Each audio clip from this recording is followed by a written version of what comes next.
(2020년 9월 8일) 오늘의 이슈를 살펴보는 이슈체크입니다. 제주항공과의 인수합병 무산 이후 재매각을 추진 중인 이스타항공이 결국 605명에게 정리해고를 통보했습니다. 이스타항공의 정리해고를 시작으로 코로나19로 직격탄을 맞은 항공업계의 구조조정이 본격화할 것이라는 우려가 나오고 있는 상황. 오늘 이슈체크에서는 이스타항공의 구조조정과 관련된 소식들을 알아보겠습니다. 조재휘 기자와 함께합니다. 네, 안녕하세요. 조재휘입니다. 네, 먼저 이스타항공의 정리해고가 언제 어떻게 이루어졌습니까? 네, 바로 어제였습니다. 이스타항공은 어제 오후 정리해고 대상 직원 중 동점자와 휴직자를 제외한 605명에게 정리해고 사실을 개별 통보했습니다.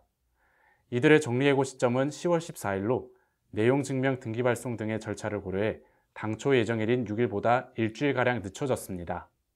네, 이번에 정리해고가 된 인원들은 어떤 기준에 의해서 해고가 됐죠? 네, 이에 대해 사측은 근로자 대표, 조종사 노조와 수차례 협의해 근무평가, 근속연한, 부양가족수, 상벌 등 정리해고 기준안을 만든 뒤 이를 점수화해서 기계적으로 산출한 결과라고 설명했습니다. 해고 대상에는 사측과 각을 세워왔던 박이삼 이스타항공 조종사 노조 위원장도 포함됐습니다.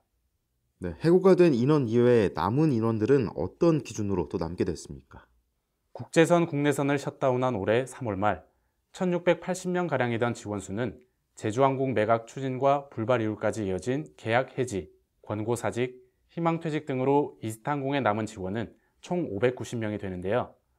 항공기 6대 운항에 필요한 인원과 항공 운항 증명 발급에 필요한 필수 인력 등을 고려한 인원이며 이번 정리해고에서는 정비 부문 인력도 제외됐습니다. 네, 이스타항공 노조 측에서는 참 화나는 일일 것 같은데 어떤 입장이죠? 네, 이스타항공 노조는 오늘 청와대 인근에서 기자회견을 열고 설립자 이상직 더불어민주당 의원의 처벌과 고용 유지를 위한 정부 대책 마련을 촉구했습니다. 이들은 운항 재개를 위해 고통을 감내하며 8개월째 임금 한 푼 못 받은 채 정리해고됐다고 밝혔습니다. 그런데 사측, 오너, 정부, 여당, 대통령도 우리의 목소리를 외면하고 있다고 말했습니다. 네, 특히 이상직 의원에 대한 처벌을 요구하고 있는데 어떤 일이 있었던 거죠?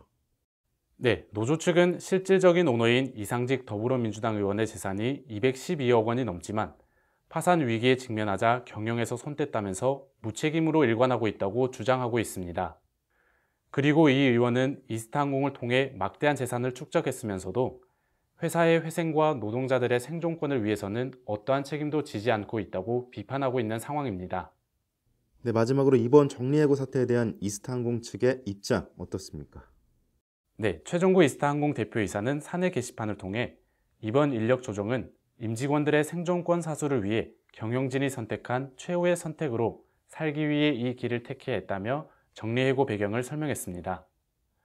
이스타항공 측은 회사 사정이 나아지면 다시 재고용하겠다는 입장이지만 코로나19로 인한 업계 불황이 당분간 이어질 것으로 보여 이마저도 쉽지 않을 것으로 보입니다.